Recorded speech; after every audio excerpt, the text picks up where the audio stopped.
The World's Greatest Stories, brought to you by Nelson Olmsted.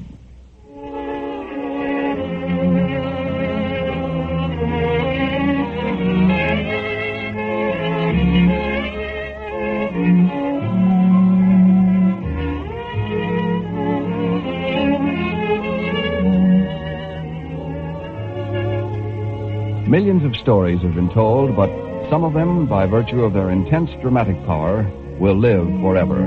Nelson Olmsted offers something really new in fine entertainment, bringing you his unusual presentations of the finest fiction in the world of literature. Tonight you will hear such a story as Nelson Olmsted brings you A Letter and a Paragraph, a dramatic narrative written by H.C. Bunner. And now the world's greatest stories and Nelson Olmsted.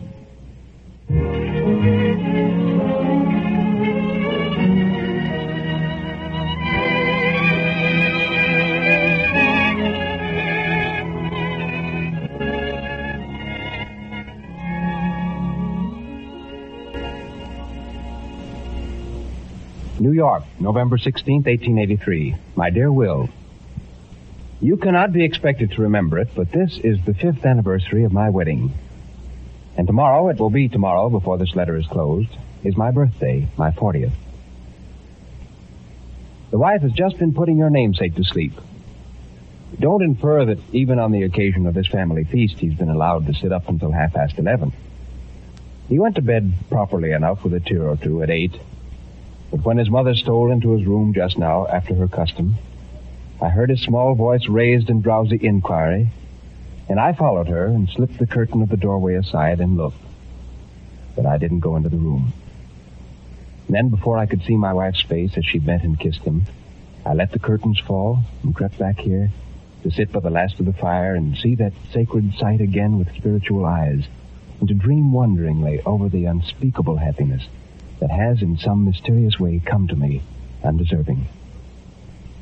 You can understand how it is that I find it hard to realize that there can be such things in my life, for you know what that life was up to a few years ago.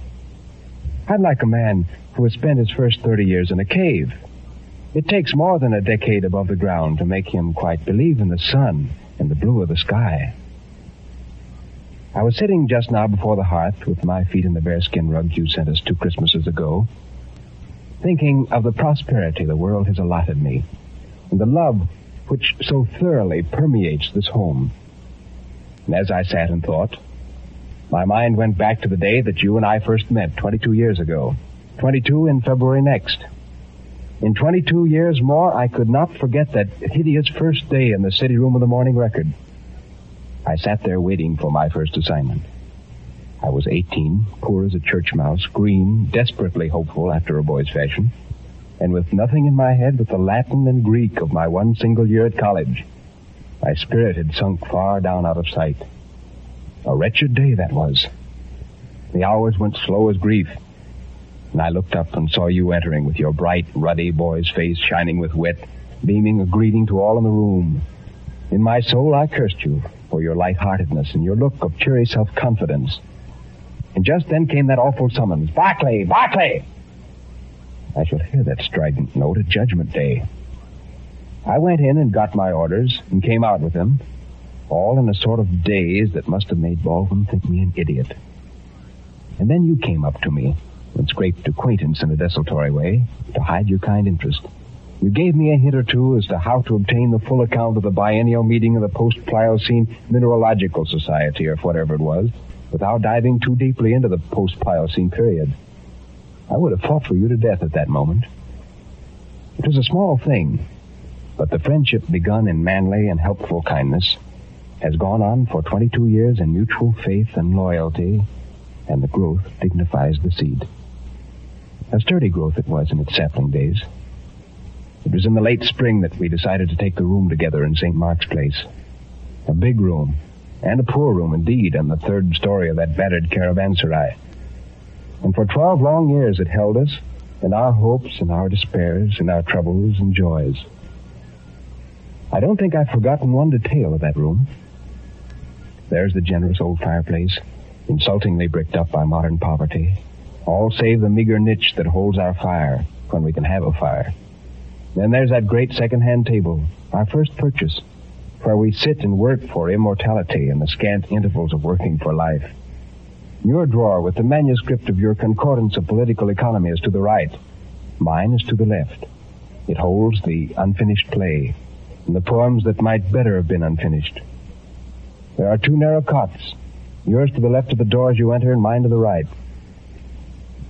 Strange, is it not, that I should have some trouble to realize that this is only a memory. I, with my feet in the bearskin rug that it would have beggared the two of us, or a dozen like us, to purchase in those days.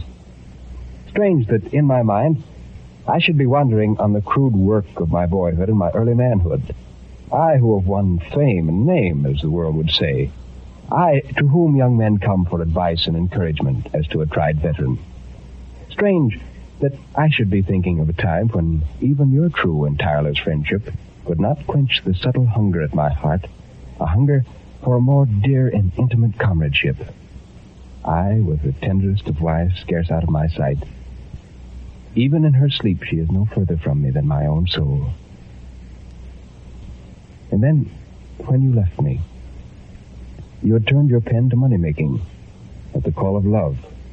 You were going to Stillwater to marry the judge's daughter and to become a great landowner and mayor of Stillwater and millionaire. Or what is it now? In much of this you foresaw or hoped for, at least. Hope is something. But for me, I was left in the third story of a poor lodging house in St. Mark's Place. My best friend gone from me, with neither remembrance nor hope of love to live on. And with my last story back from all the magazines. Well, we'll not talk about it. Let me get back to my pleasant library with books and the pictures and the glancing firelight, and me with my feet in your bearskin rug, listening to my wife's step in the next room. To your ear, for our communion has been so long and so close that to either of us, the faintest inflection of the other's voice speaks clearer than formulated words. To your ear, there must be something akin to a tone of regret. Regret for the old days in what I've just said. I felt that regret. It was so at the beginning, in the incredible happiness of the first year, and even after the boy's birth. Yes, even in those days, some of that old leaven worked in me. I had moments of that old barbaric freedom which we used to rejoice in. That feeling of being answerable to nothing in the world save our own will. A sense of untrammeled and careless power. There were times when, for the moment, I forgot that I had a wife and child. There were times when I remembered them as a burden. Why shouldn't I say this? It's the history of every married man, though he be married to the best woman in the world. It means no lack of love. It's as unavoidable as the leap of blood in you that answers the trumpet call. At first I was frightened and fought against it as something that might grow upon me. I reproached myself for the disloyalty in thought. What need had I to fight? What need had I to choke down rebellious fancies while my wife's love was working that miracle which makes two spirits one? Is it not wonderful that I should wish to give expression to the gratitude with which I have seen my life blossom? Thus, my thankfulness for the love which has made me not only happier, but I believe a wiser and better-minded man. But I know too well the hopelessness of trying to find words to describe what, were I a poet, my best song might but faintly echo. Bear with me, my dear Will, until I've told you why I've written this letter and what it means. I've concealed one thing from you for the last 6 months. I have a disease of the heart, and the doctor has told me that I may die at any moment. Somehow, I know the moment is close at hand. I shall soon go to that narrow cot on the right of the door, and I do not believe I shall wake up in the morning when the sun is in my eyes to look across the room and see that my companion is gone. For I'm in the old room in St. Mark's Place, well, as you know, and it's not 10 years since you went away, but 2 days. The picture that has seemed real to me as I wrote these pages is fading, and the thin gas jet flickers and sinks as it always did in those first morning hours. I can hear the roar of the last Harlem train swell and sink, and the sharp clink of the car bells breaks the silence that follows. The wind is gasping and struggling in the chimney and blowing a white powdery ash down on the hearth. I've just burnt my poems in the play. Both the table drawers are empty now, and soon enough the two empty chairs will stare at each other across the bare table. What a wild dream have I dreamt in all this emptiness. Peace be with you, Will. I'm going to sleep. Perhaps I shall dream it all again, and shall hear that soft footfall when the night comes and the pale light through the ragged blind and the end of a long loneliness. After I'm dead, I wish you to think of me not as I was, but as I wanted to be. I've tried to show you that I have led by your side a happier and a dearer life of hope and aspiration than the one you saw. I've tried to leave your memory a picture of me that you will not shrink from calling up when you have a quiet hour and time for thought of a friend whom you knew well, but whom you may, perhaps, know better now that he is dead. Reginald Barclay. A paragraph from the New York Herald on November 18, 1883. Reginald Barclay, a journalist, was found dead in his bed at 15 St. Mark's Place yesterday morning. No inquest was held, as Mr. Barclay had been known to be suffering from the disease of the heart, and his death was not unexpected. The disease came originally from Oneida County and was regarded as a young journalist of considerable promise. He had been for some years on the city staff of the Record. He had also contributed to the monthly magazines, occasional poems and short stories which showed the possession, in some measure, of the imaginative faculty. Mr. Barclay was about 30 years of age and unmarried.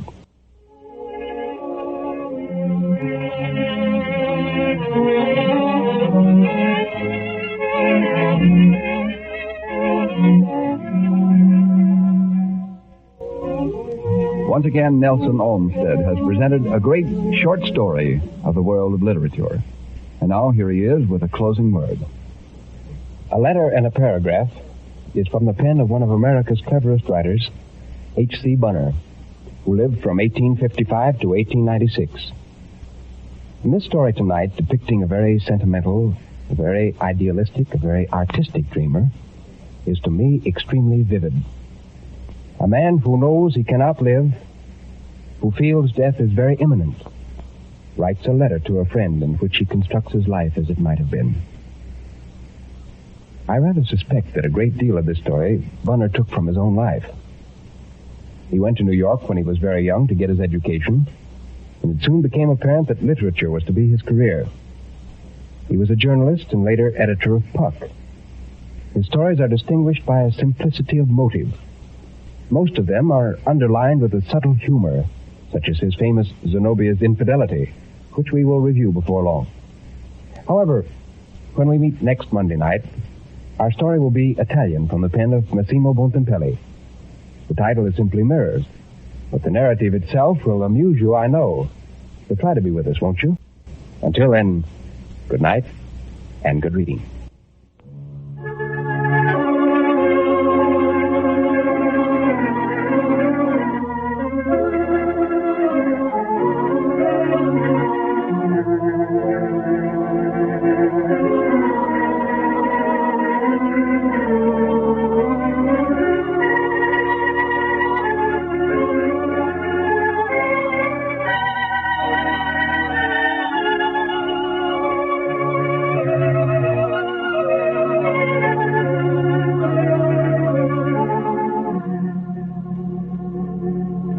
NBC presents Nelson Olmsted and his world's greatest stories 3 nights each week at this same time and over most of these same stations. As Mr. Olmsted told you, tomorrow night, The Pit and the Pendulum by Edgar Allan Poe.